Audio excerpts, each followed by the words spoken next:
Hindi horror story. आज मैं बहुत ही खुश हूँ क्योंकि आज पूरे 11 साल बाद अमेरिका से मेरा दोस्त अपनी पढ़ाई पूरी करके वापस लौट रहा है। उसने भौतिक शास्त्र के विषय पर PhD की हुई है। उसका मानना यह है कि दुनिया में जो भी कुछ हो रहा है उसमें कहीं ना कहीं फिजिक्स छुपा हुआ होता है। खैर जो भी हो, पर इस कहानी में ऐसा तो क्या हुआ कि उसकी फिजिक्स भी काम नहीं आई। चलिए आज हम पूरी कहानी बताते हैं। जब वो अमेरिका से वापस आया तो सीधा मुझसे मिलने के लिए मेरे घर पे आ गया और आकर ही मुझसे गले मिल गया। मैं भी उसे देखकर बहुत खुश हो गया। मैंने बोला इन कोट, अरे शिवम, अमेरिका से कब लौटा? मुझे बताया भी नहीं। आज ही लौटा हूँ। तुम्हें सरप्राइज देना चाहता था इसीलिए मैंने तुम्हें नहीं बताया। और बता, क्या हाल चाल है? घर में सब कैसे है? मैंने कहा सब बढ़िया है और घर में भी सब अच्छे है। तू बता, तू कैसा है? तुम्हारी पढ़ाई पूरी गई क्या? हाँ, मेरी पढ़ाई तो कंप्लीट हो गई और अब मैं हमेशा के लिए इंडिया वापस आ गया हूँ। अब हम दोनों मिलके खूब मस्ती करेंगे। मैंने कहा ठीक है, पर आज तुम्हें मेरे घर पे खाना खाने के लिए आना पड़ेगा। वो बोला जरूर आऊंगा, और है उसके बाद हम कहीं घूमने के लिए जाएंगे, कुछ तूफानी करेंगे, ठीक है ना? मैंने बोला ठीक है। उसके बाद हम दोनों ने रात को खाना खाने के बाद हमारे गांव के पुराने मंदिर में घूमने के लिए गए। मैंने बोला शिवम, क्या तुम्हें पता है ये मंदिर बहुत ही ज्यादा प्रचलित है? उसने हैरान होकर बोला ओह, तो ये है तुम्हारा तूफानी अंदाज। क्या यार तुझे कोई अच्छी जगह नहीं मिली कि तू मुझे यहाँ ले आया? मंदिर? मैंने बोला तुम चलो तो सही, बहुत मजा आएगा। लोगों का मानना यह है कि यह भूत प्रेत जैसी आत्माएं रहती है।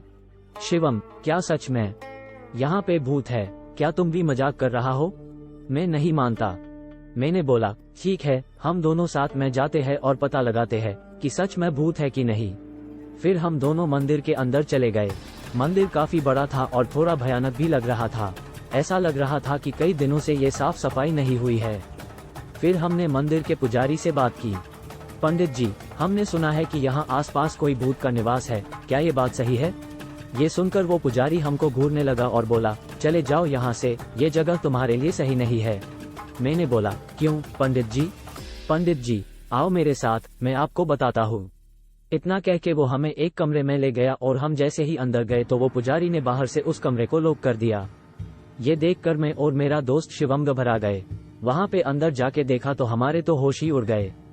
वहाँ उस रूम के अंदर कई सारे कंकड़ और हाड़पिंजर पड़े थे और बहुत ज्यादा गंदी बास आ रही थी।